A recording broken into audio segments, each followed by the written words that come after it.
you touched on a very important topic in education. And among the bass players we've interviewed, David, Harvey Brooks, Michael League, Jim Fiedler, Michael Manring, Benny Reichfeld, Leo Lyons, 10 years after, Jeff Berlin, Larry Grenadier, Tony Levin, he cut a few good records, my hero, George Porter, Jerry McAvoy, Ron Carter, a couple of good records out of him, Rudy Sarzo.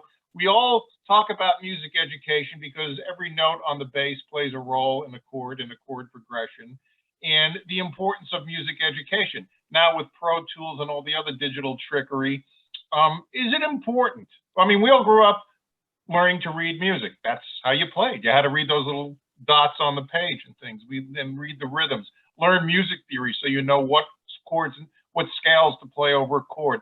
Is that still necessary now in the digital age, do you think? That's a great question. I think you would probably get a different answer from everybody you asked that to.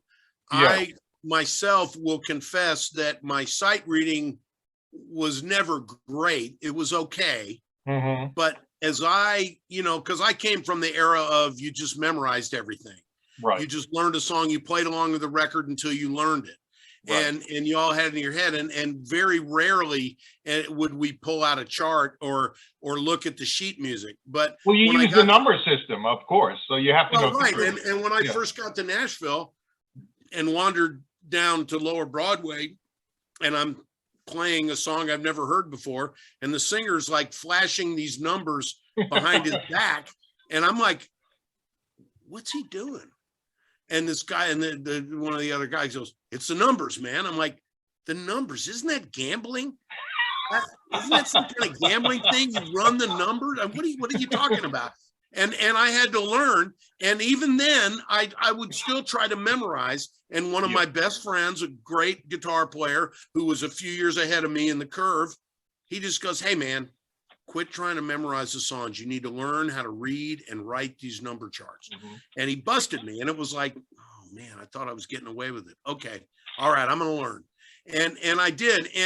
But the beauty of the number system is in a couple of things, because a lot of your watchers, I guess we would call them, as opposed to listeners, of the lurkers, whoever they are, because in the land of guitars and singer-songwriters and capos, it's like you've got a chart written in E, and all of a sudden the guy goes, "Oh man, let's take it down to D flat," and you got to transpose on the spot if it's a standard notation. Right. Whereas the number, you just put the one in a new place. Right. And if it's a minor key, you do the relative minor, 6 minor. Right. Sure. And very occasionally we would write 1 minors if it was a song that was basically a minor blues where it's only 1, 4, and 5.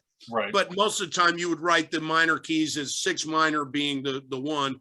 Right. And using, 2 major, 3 minor, all those things. Basically the number system is do, re, mi, but it was a real game changer for me because I still got to make up my own bass part, which I was frankly way better at making up a bass part than I was duplicating someone else's part exactly. And fortunately, that weakness of mine became a strength because of the world I was in. But I still think you cannot learn enough. You cannot know enough about that. And now I go back and look at the fake book and the real book and things like that, and do it just to make sure I don't forget where it all came from. Right. And do those things as mental exercises, because nobody puts a written notation chart in front of me these days. I mean, it would be pretty rare. And if they did, I'd scramble and go, okay. But if it was really, I would say, I can give you the name of 4 or 5 guys who would nail the heck out of this in the first take. And I wouldn't be insulted, except that we're all here now and you're paying me. So yes, I'm going to learn it right now, But I think the theory thing is real important. I do think it's important to understand it from a conceptual point of view, but also from a contextual point of view of the context you're putting something in. If you're in a blues band, you don't necessarily need to learn, fugue number 3, but at the same time, you never know where you might end up. So I think education has become, for some people, a very competitive, and people like to argue about the different ways. To me, it's whatever works for you, whatever gets you where you need to go. Just don't kid yourself. Be honest with yourself about your strengths and your weaknesses. I think that's really important. And as a musician, you want to work on your weaknesses. If there's something you can't do very well, don't wait till the next time somebody asks you to do it. Work on it. Right.